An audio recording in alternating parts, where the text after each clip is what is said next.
میرے دوستو عزیزو، حضرت کے بیانات کا پڑھنا سننا کام کرنے والوں کے لیے انتہائی ضروری۔ اس کی وجہ یہ ہے کہ مولانا الیاس صاحب رحمۃ اللہ علیہ یہ حضرات یہ چاہتے تھے کہ امت پلٹ کر اس طریقہ محنت پر اور امت پلٹ کر اس ایثار اور قربانی کی طرف آوے جن قربانیوں سے امت بنی تھی۔ اگر ہمارے مستقل مطالعے میں حضرت کے بیانات نہ رہے تو ہمارے کام اور منبر کی سطح نیچے آتی چلی جائے گی، یہاں تک کہ دین کے وجود میں آنے کے لیے جو قربانیاں مطلوب ہیں وہ قربانیاں لوگوں کو زیادتی اور ظلم معلوم ہونے لگیں گی۔ امت اپنے ملکوں کو چھوڑے گی، اپنے علاقوں کو چھوڑے گی دوسرے ملکوں میں دنیا کمانے کے لیے، لیکن اللہ کے دین کو قائم کرنے کے لیے ملکوں میں نکلنا، اپنے ملک کو چھوڑنا، علم کو قائم کرنے کے لیے اپنے ملک سے دوسرے ملکوں میں ہجرت کرنا، اس کا مزاج ختم ہو جائے گا۔ لوگ یہ سمجھ کر چھوڑ دیں گے کہ اس کا اب زمانہ نہیں ہے۔ اس لیے میں عرض کر رہا، ہر کام کرنے والے کے ذمہ ضروری ہے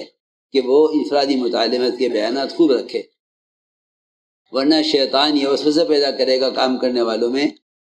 کہ پھرنا ضروری نہیں ہے۔ حالانکہ ہمیں حضور اکرم صلی اللہ علیہ وسلم کی احادیث میں اور قرآن کی روایتوں میں اور خلفاء راشدین کے اقوال میں اللہ کے راستے کی نقل و حرکت اور اس راستے میں مال کھپانے کے واقعات اور فضائل اور احکام اتنے کثرت سے ملتے ہیں کہ اس کے علاوہ اور کوئی راستہ ایسا نہیں ملتا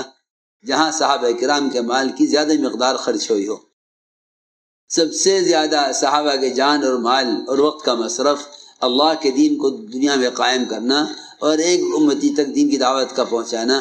یہ صحابہ کے جان مال اور وقت کا سب سے بڑے خرچ ہونے کی جگہ تھی۔ اگر اس ترتیب پر ہم قائم نہ رہے اور یہ واقعات بار بار ہم نے نہ سنے، ابھی آپ حضرت سعد رضی اللہ تعالیٰ عنہ کا واقعہ سن رہے تھے، اس سے کام کرنے والوں کو یہ سمجھانا تھا کہ حق کے معاملے میں کسی کی ملامت کی ہرگز پرواہ نہ کی جاوے، اس لیے کہ اگر مسلمان حق کے معاملے میں دوستوں کی، متعلقین کی، ماحول کی، حکام کی، ان کی پرواہ، قوانین کی پرواہ کرے گا تو اللہ رب العزت ایسے مسلمانوں کو دنیا میں حق قائم کرنے کے لیے استعمال نہیں فرمائیں گے۔ مومن وہ ہوتا ہے جو حق بات کے بارے میں کسی کی ملامت کی یا حالات کی پرواہ نہیں کرتا۔ اللہ رب العزت ایسے مسلمانوں کو وہ مقام و درجہ عطا فرماتے ہیں جو آپ نے ابھی سنا۔ اس لیے ہمیں چاہیے کہ ہم اجتماعیت کے ساتھ، اتباع سنت کے ساتھ یہاں جو ہدایات دی جائیں ان ہدایات کے اپنے آپ کو ہر طرح پابند بناؤ، ان ہدایات کے اپنے آپ کو ہر طرح پابند بناؤ، اور کوشش باتی کی جائے کہ جتنا کام کرنے کے لیے کہا جائے اتنا ہی اور اسی کے مطابق کیا جائے۔ جب کر کے آؤ تو پھر پچھلے احوال سناؤ، اگلی ہدایات پھر لے کر جاؤ۔ اس طرح اگر اجتماعیت کے ساتھ کام کرتے رہیں گے تو اللہ رب العزت ہر طرح کی رکاوٹوں سے، ہر طرح کی الجھنوں سے اللہ تعالیٰ کام کرنے والوں کو نکالیں گے۔ اور اگر ہم نے کسی کی بات کا جواب بات سے دیا بجائے کام سے دینے کے، اور کسی کی بات کا جواب ہم نے اپنے اندازے اور اپنے ذہن کے اعتبار سے دیا تو پھر باتوں کا نام کام ہو کر رہ جائے گا۔ اصل تو عملی محنت ہے، ہمیں چاہیے ہر بات کرنے والے کو اپنے ساتھ عمل میں شریک کر لیں۔ کوئی تم سے کچھ کہے کہ بھئی فلاں بات کس طرح ہے اور فلاں بات کیوں ہوئی، فلاں بات کیا پیش آئی، اس سے کہو آؤ میرے ساتھ گشت میں چلو، کتنے مسلمان ہمارے محلے میں ایسے ہیں جن کو کلمہ یاد نہیں، آؤ انہیں کلمہ سکھلا دیں گے۔ میں تم سب سے کہتا ہوں قسم کھا کے، کوئی تم سے کہے فلاں بات کیا تھی، تم سے کہا آؤ میرے ساتھ، میں تمہیں ایسے مسلمان سے ملواتا ہوں جنہیں کلمے کے الفاظ کہنے نہیں آتے۔ سوچو اگر مر گئے اس حال میں تو ان کی آخرت کا کیا ہوگا۔ اگر تم سب مل کر اس کام کو کر لو تو میں کہتا ہوں کہ تم اللہ تعالیٰ کے یہاں ان بہترین بندوں میں شمار کیے جاؤ گے جو دنیا سے فتنوں کو ختم کرنے والے اور اللہ کے بندوں کو اللہ سے جوڑنے والے مانے۔ مولانا صاحب فرماتے تھے جو اللہ کے بندوں کو اللہ سے جوڑتا ہے اس سے زیادہ اللہ کے قرب کا اور کوئی ذریعہ نہیں ہے۔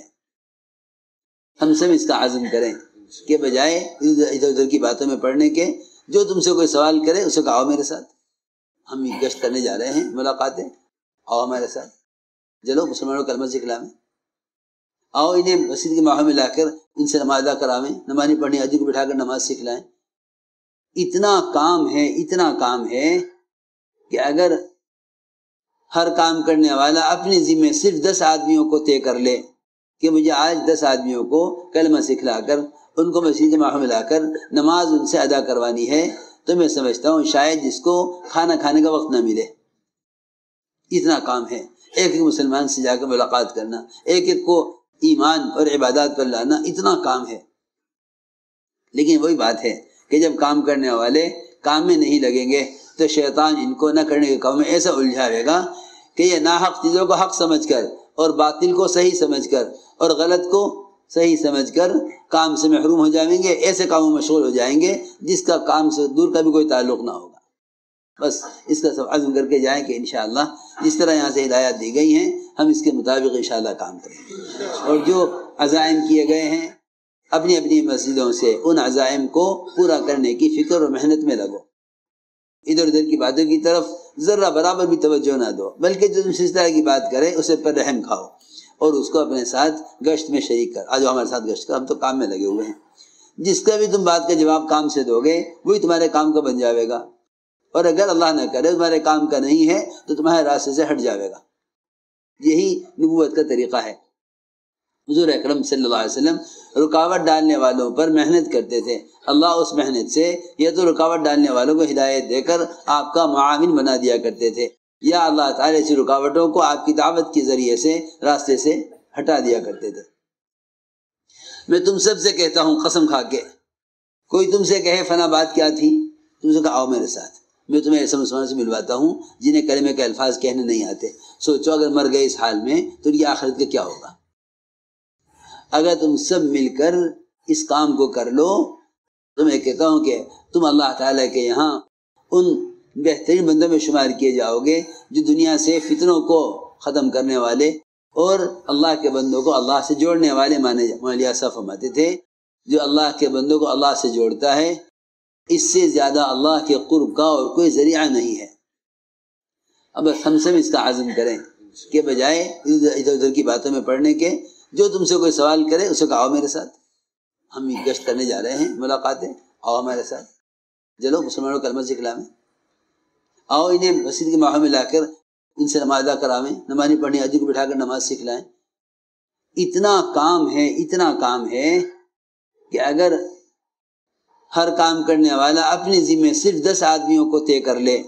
کہ مجھے آج 10 آدمیوں کو کلمہ سکھلا کر ان کو مسجد جماع میں لا کر نماز ان سے ادا کروانی ہے، تو میں سمجھتا ہوں شاید جس کو کھانا کھانے کا وقت نہ ملے.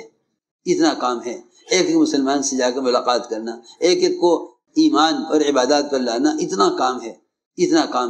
ایک ایک مسلمان سے جا کر ملاقات کرنا، ایک ایک کو ایمان اور عبادات پر لانا، اتنا کام ہے.